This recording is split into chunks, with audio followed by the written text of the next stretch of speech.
بے بس انسان کے لیے سب سے بڑی نعمت دعا ہے، دعا جو تعلق بنائے رکھتی ہے آسمان والوں کا زمین والوں سے۔ میں سوچتی ہوں کتنا پیارا تعلق ہے نا۔ آپ آنکھیں بند کر کے اپنی فیلنگز دہراتے ہیں اور وہ 7 آسمانوں پر عرش کریم کا مالک آپ کی شہ رگ سے بھی زیادہ قریب آ جاتا ہے۔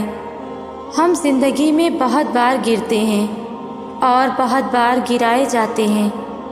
کبھی کبھی تو لگتا ہے ساری دنیا مل کر ہمارے حوصلے توڑنے پہ لگی ہے۔ ایسے میں جب دل تنہا ہوتا ہے تو دل کے قریب سے، بہت قریب سے ایک صدا آتی ہے، اللہ ہے نا۔ پھر نہ احساس تنہائی رہتا ہے، نہ احساس اذیت۔ یقین جانیں جسے اللہ سنبھال لیتا ہے اسے کوئی گرا نہیں پاتا، اور اللہ سے زیادہ قدردان بھلا کون ہے؟ ہمارے معاملات ہمارے اختیار میں نہیں ہوتے، مگر یقین رکھیں جس کے اختیار میں ہے وہ ہر شے پر قدرت رکھنے والا ہے۔ اللہ کے آگے اتنا ضرور رو لیا کریں کہ آنکھ لوگوں کے سامنے کمزور نہ پڑے۔ اللہ سے اتنا ضرور مانگ لیا کریں کہ دنیا کے آگے ہاتھ پھیلانا نہ پڑے۔ اللہ سے اتنی باتیں ضرور کر لیا کریں کہ کسی محفل میں بھی احساس تنہائی نہ ہو۔ یقین جانیں اللہ سے زیادہ بندے کا کوئی دوست ہو ہی نہیں سکتا۔ زندگی میں اکثر مقامات پر میں نے جانا کہ میرے ساتھ اللہ کے سوا کوئی نہیں ہے، اور تبھی مجھے اندازہ ہوا کہ صرف اللہ کا ہونا کس قدر بہتر ہے۔ کیا پتہ یہ دیری ناممکن سے ممکن تک پہنچنے کا مختصر سا وقفہ ہو۔ اللہ پر یقین اتنا مضبوط کر لو کہ آج نہیں تو کل، کل نہیں تو پرسوں وہ تمہیں تمہارے حصے کی خوشیاں تمہیں عطا کرے گا، جس میں مکمل سکون ہوگا۔ اپنی دعاؤں کا سلسلہ جاری رکھو، اسے کبھی رکنے مت دینا، بس دعائیں مانگتے رہو۔ اپنی دعاؤں کی طاقت کو کبھی کم مت سمجھنا۔ اس دعا سفر کو تب تک چلا کے رکھنا جب تک اللہ کن نہ کہہ دے۔ خاموشی سے کی گئی دعائیں بہت اثر رکھتی ہیں، کیونکہ خاموشی ہی وہ آخری حد ہوتی ہے جب انسان کوئی شکوہ نہیں کرتا، صرف خاموشی سے، صبر سے دل ہی دل میں اپنی ہر دعا کو اللہ کے سپرد کر کے خاموش ہو جاتا ہے۔ اللہ کہتا ہے ہر مشکل کے بعد آسانی ہے، ہر مصیبت کے بعد خیر ہی خیر ہے۔ لیکن اللہ نے یہ تو کبھی نہیں کہا کہ وہ خیر یا آسانی تمہاری مانگی ہوئی دعا کی صورت میں نہیں ہو سکتی۔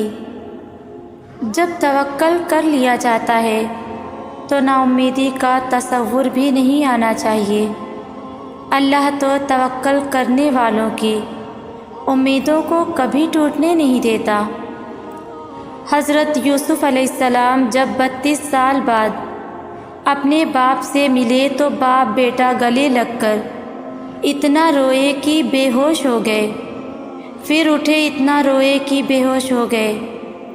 حضرت جبرائیل علیہ السلام نے اللہ سے پوچھا، یا اللہ، اتنی محبت بھی کوئی کسی سے کرتا ہے؟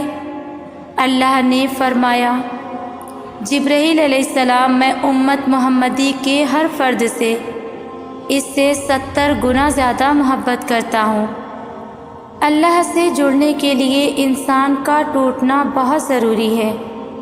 جب تک وہ ٹوٹ کر بکھر نہیں جاتا، جب تک اس کے آنکھوں میں دنیا میں آنے کا اصل مقصد رونما نہیں ہو جاتا، جب تک وہ یہ نہیں سمجھ لیتا کہ اللہ سے زیادہ اس سے کوئی محبت نہیں کرتا، جب تک وہ دین اور دنیا کو بیلنس نہیں کر لیتا، تب تک انسان بھٹکتا رہتا ہے۔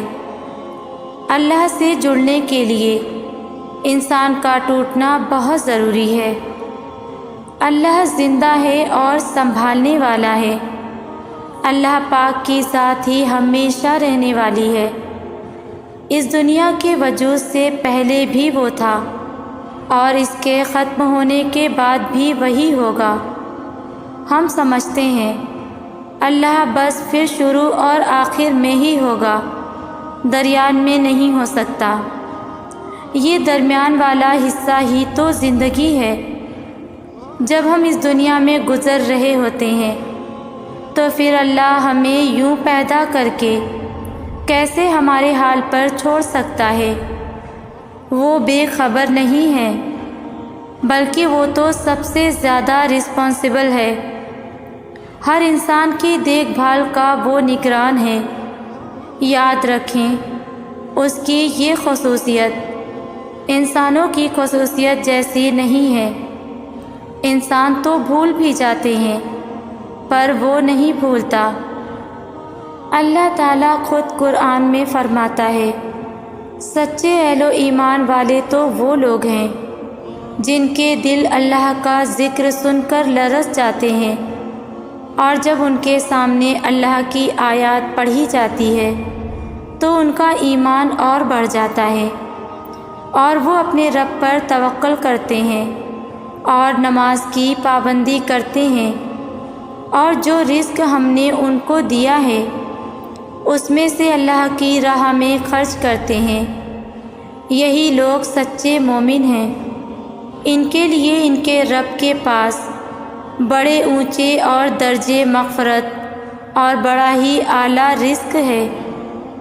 دعائیں تبھی تمہارے دل کا حصہ بنتی ہیں جب اللہ اسے تمہارے مقدر کا حصہ بنانا چاہتا ہے۔ اللہ تعالیٰ تمہیں مانگنے کی بھی توفیق اسی کی دیتا ہے جو تمہارا مقدر ہے، لیکن کچھ چیزیں ایسی بھی ہوتی ہیں جو دعاؤں کا محتاج ہوتی ہے۔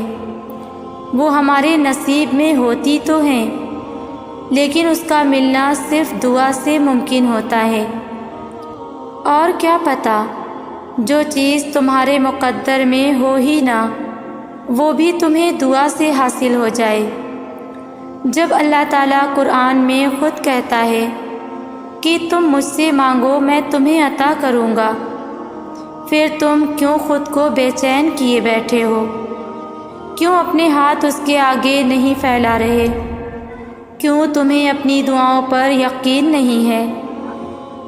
جب تم بہت تھک کر، ہمت ہار کر، رو کر، لڑ کر، جھگڑ کر، ٹوٹی ہوئی امید لیے نماز پڑھ کر دعا کرو گے تو یوں محسوس ہوگا جیسے رب دھیرے دھیرے سارے زخم سی رہا ہے، مرہم لگا رہا ہو۔ کچھ ہے جو دل کے سارے کانٹے نکال رہا ہے، اور ایسے کہ تمہیں درد بھی نہیں ہوتا۔ تب تم سوچو گے کہ رب کتنا مہربان ہے، اس نے طعنہ نہیں دیا، کوئی ناشکری یاد نہیں دلائی، اس نے صرف درد چن لیا، دنیا کا سامنا کرنے کے لیے تیار کر دیا، اور یوں تمہارا اندر پرسکون ہو جائے گا۔ ایک جھٹکا لگتا ہے اور ایمان ڈول جاتے ہیں، اللہ پر یقین ڈگمگا جاتا ہے۔ اللہ ہے بھی یا نہیں، وہ سنتا بھی ہے یا نہیں، یہ سوال کرنے لگتے ہو۔ تمہاری تقدیروں کی محراب پر سب سے اوپر دعا لکھا ہے، طلب کرو عطا کیا جائے گا، یقین رکھ کر مانگو، دور کیوں بھاگتے ہو؟ دنیا امتحان گاہ ہے، یہاں سب کو آزمائش سے گزرنا ہوگا۔ آزمائشیں بھیس بدل کر آئیں گی تو کیا کرو گے؟ ناکام ہونا پسند کرو گے؟ پاس ہونے کے لیے کوشش بھی نہیں کرو گے؟ اللہ جلد ہی کن فرمائے گا اور تم دیکھو گے ان زخموں کا بھرنا بھی جن کی شفا تمہاری نظر میں ممکن ہی نہیں۔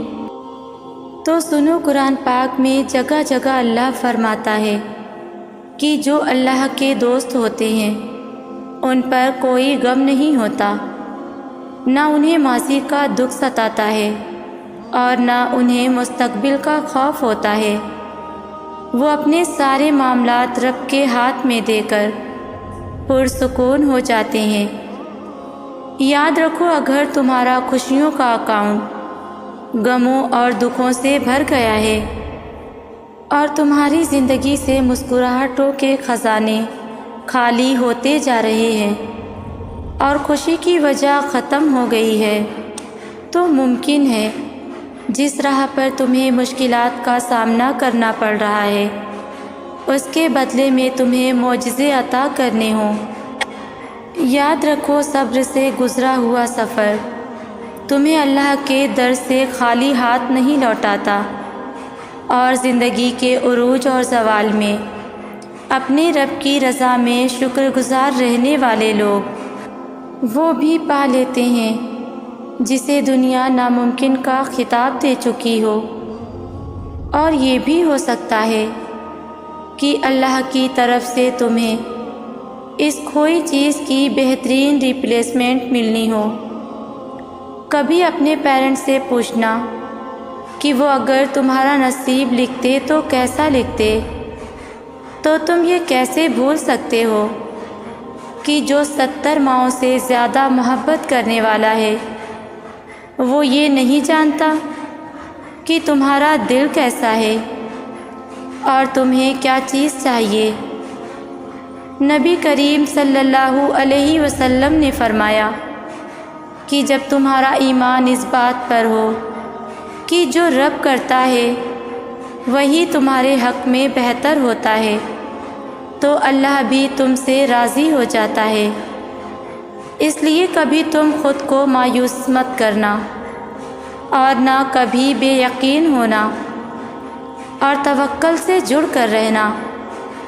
یاد رکھو، یقین میں وہ طاقت ہوتی ہے جو مدھم پڑتی دل کی دھڑکنوں کو پھر سے روانی بخشنے لگتی ہے، اور تمہیں وہ گلاب عطا ہوتے ہیں جن سے کانٹے چن لیے جاتے ہیں۔ اور اگر تمہیں یہ لگتا ہے کہ تمہاری دعا قبول نہیں ہو رہی ہے تو سنو، قرآن میں اللہ فرماتا ہے کہ تم نہیں جانتے مگر اللہ جانتا ہے۔ قبول نہ ہونے والی دعاؤں سے بڑا کوئی معجزہ نہیں۔ وہ تمہارے لیے اچھائی کے دروازے بروں کے ہاتھوں سے کھلواتی ہے۔ جن صاف نیتوں سے تم دعائیں مانگ رہے ہو نا، اللہ تمہیں اپنے ہی بندوں کے شر سے بچا کر تمہاری زندگی کا سفر بہترین منزلوں پر پہنچا دیتا ہے۔ تم صرف خدا کو جانو، پھر خدا جانے اور اس کی عطا جانے۔ بے فکر ہو جاؤ، بہترین منزلیں تمہاری منتظر ہیں۔ تمہاری دعائیں قبولیت کے دروازے کھولیں گی اور تمہاری بکھری زندگی نکھر جائے گی۔ وہ اپنے فضل کا ایسا نظام چلائے گا کہ عطاؤں کے سارے بند دروازے تم پر کھول دیے جائیں گے، اور یہ غموں کی چادر رحمت کا سائبان بن جائے گی، اور تمہاری دعاؤں کی قبولیت تمہارے لبوں کی مسکراہٹ میں بدل جائے گی۔ پتے پتے کی حرکت سے واقف رب، ذرے ذرے کی گنتی سے واقف رب، کیا ناواقف ہوگا تمہارے دل کے حال سے؟ اس وسیع آسمان پر اڑتے پرندوں کے جھنڈ جنہیں تمہاری نظریں ہی احاطے میں نہ لا سکیں، ان سب کو ہر وقت تھامے ہوئے وہ رب کیا تمہیں گرتا روتا تکلیف میں چھوڑے گا؟ تم نے جانا ہی نہیں اس رب کو، تم نے محسوس ہی نہیں کیا کبھی اس کی محبت کو۔ محسوس کر لو تو تمہاری آنکھیں اس کی محبت میں ہر وقت نم رہیں۔ دیکھو، تم مانگو اللہ سے، تمہارا مانگنا اچھا لگتا ہے اسے۔ تم پریشان کیوں ہوتے ہو؟ کیا اس کی قدرت پر یقین نہیں؟ وہ تمہاری شہ رخ سے بھی زیادہ قریب ہے، جو 70 ماؤں سے بڑھ کر تمہیں پیار کرنے والا ہے، اس سے مکمل یقین کے ساتھ مانگ کر تو دیکھو۔ عرش پر کن کہہ کر ساری دنیا کو تمہارا وسیلہ بنا دے گا۔ میری دعا ہے کہ جس دعاؤں کی شدت سے قبولیت کے منتظر ہیں آپ، اللہ تعالیٰ آپ کی مانگی گئی ایک ایک دعا پر اپنا کن فرما دے۔ آمین۔